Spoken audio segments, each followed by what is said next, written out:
Hello, I should probably explain the title of this video.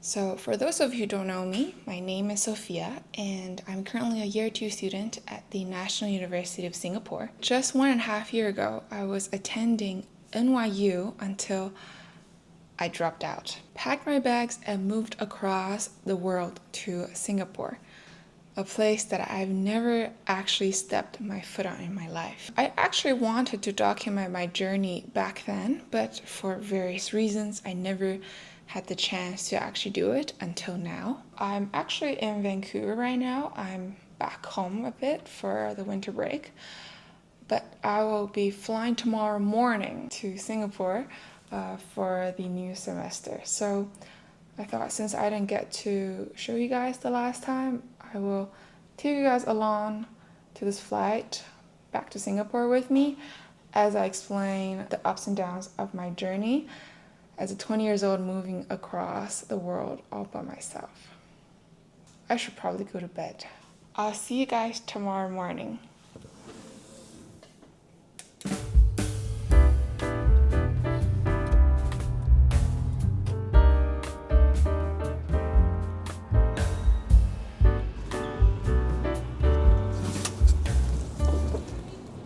Hello there. I just got to the Vancouver airport and I have a bit of time before boarding, so I thought I might continue sharing my story.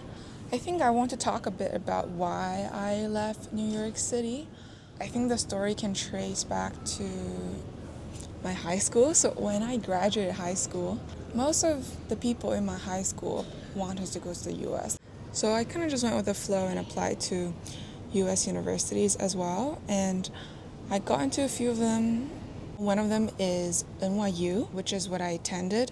I did the collaborative arts major, which is kind of this performance art major at Tisch. It was an interesting experience. I would definitely say I was not fully ready for it. Like, I did not know what I was getting myself into. NYU is a very big school. The campus is a city campus, so it's these few buildings that's nestled within Manhattan. So you're fully immersed in the city. There's no campus life at all. And as a result, there's no sense of community at all. I came from a very small high school, and in my high school, we knew all the teachers and everybody in the grades knew each other. Transitioning from that to having no friends at all at a big city with no family around me, it was a big transition, and it was a big cultural shock for me as well. I think looking back, I don't regret going to NYU, but it was definitely the wrong place at the wrong timing. I could see myself going back there maybe in a few years, when I'm 30, when I'm more mature, but definitely not soon.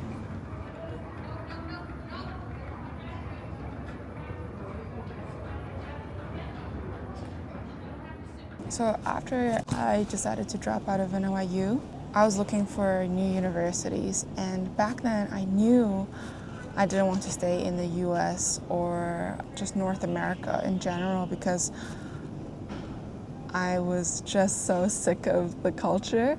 At the same time, I was kind of having this identity crisis. I would say I'm third culture kid. When I was 10, my family moved from China to Canada, where I continued high school. So growing up, I always felt like I'm kind of sandwiched between the Chinese culture and the Western culture. Like, I'm always this outsider that doesn't belong to either cultures. So I was having this identity crisis, and I wanted to go to somewhere that's entirely new, like somewhere that I've never experienced before to find myself.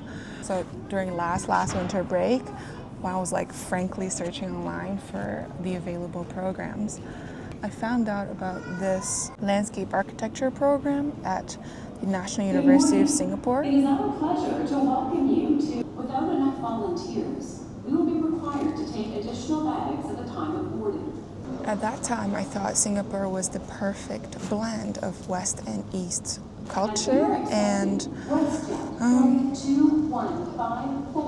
the US also has good rankings as well as a good landscape architecture program. So yeah, going to Singapore was kind of like a spontaneous decision when I think back to it now, but I realized I like taking risks. Like I kind of just like going with the flow of life and see where it takes me. So yeah, I'm excited.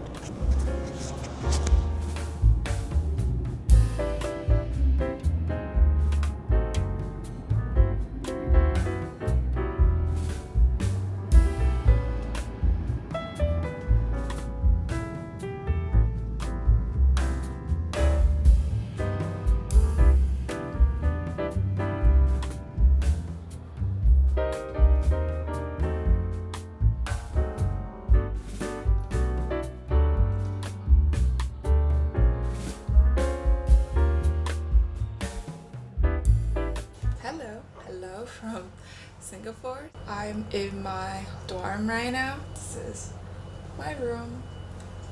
It's not big, but it's cozy. I just arrived 2 days ago. I cleaned my room a little bit, settled down, put on my sheet, so I actually have a functional room I can sleep and work with. Also, you guys can hear there are roosters. Can you guys hear that? There are roosters all over the NUS campus. This is how natural we are. Let's continue sharing the story. The next question is the biggest surprises.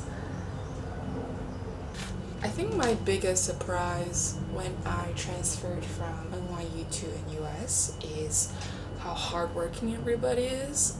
Even when I was in first year, when everybody was freshmen and the idea was you should party and enjoy life. People are always working in studio till late, especially before submissions. Like I would have friends who would not even leave the studio the week before a submission, working from 9 a.m. to 11 a.m. or just sleeping in studio. And I don't think I've ever saw that when I was in NYU. I've never saw anyone who stayed in studio past 9 p.m. in my experience.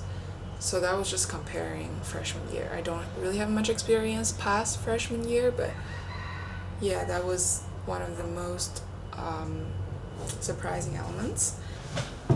Now let's talk about the goods and bad about living abroad. I think studying abroad, being away from your family and friends and just everything you're familiar with, is definitely a double-sided coin.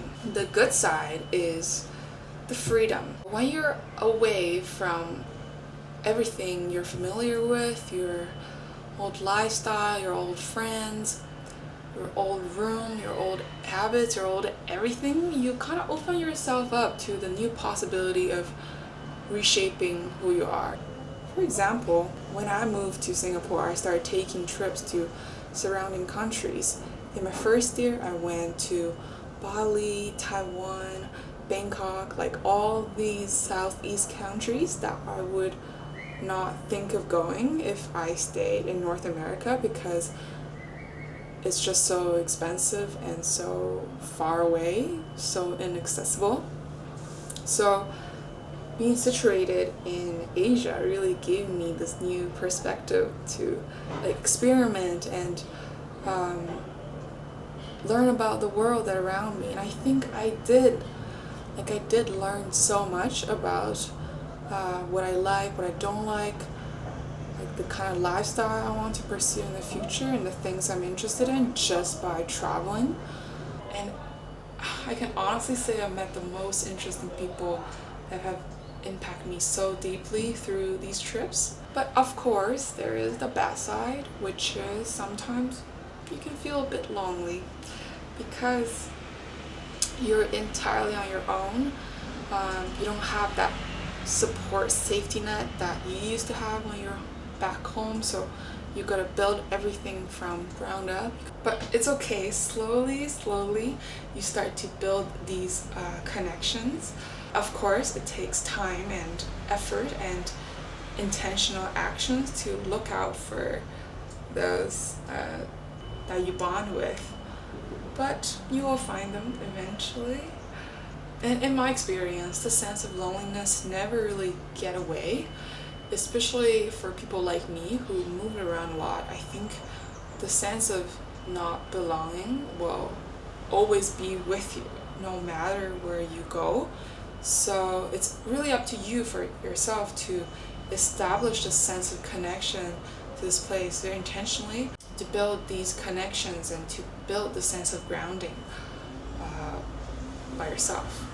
And these experiences make you stronger and more emotionally independent, so it's okay. Till the end of the day, everything will work out.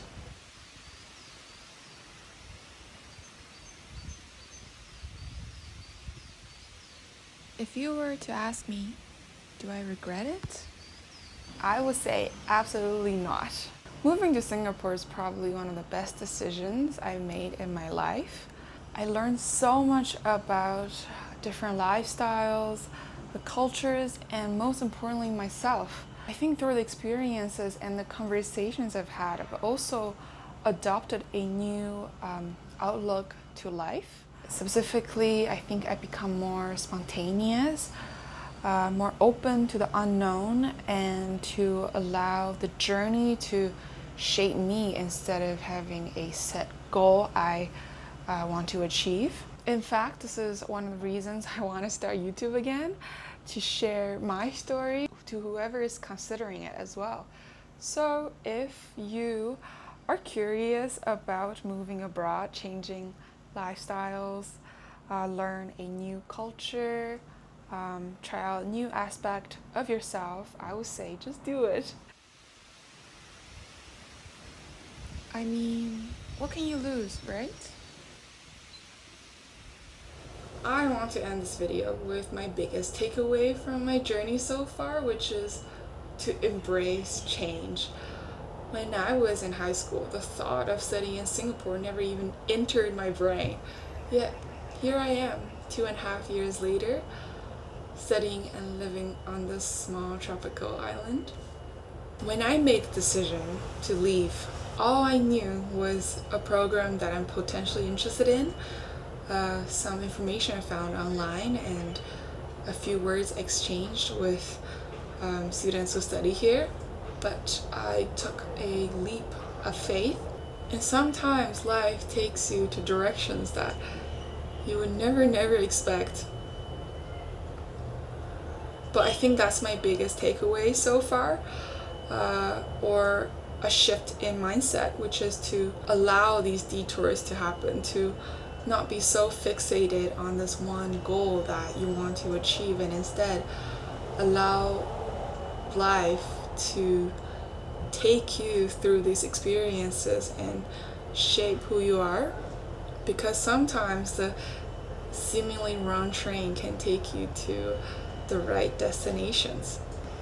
If I didn't take the leap of faith to move, I don't think I'll ever be this happy in New York City. And that's my story so far. Thank you for listening, and stay tuned for upcoming adventures. I'll see you next time.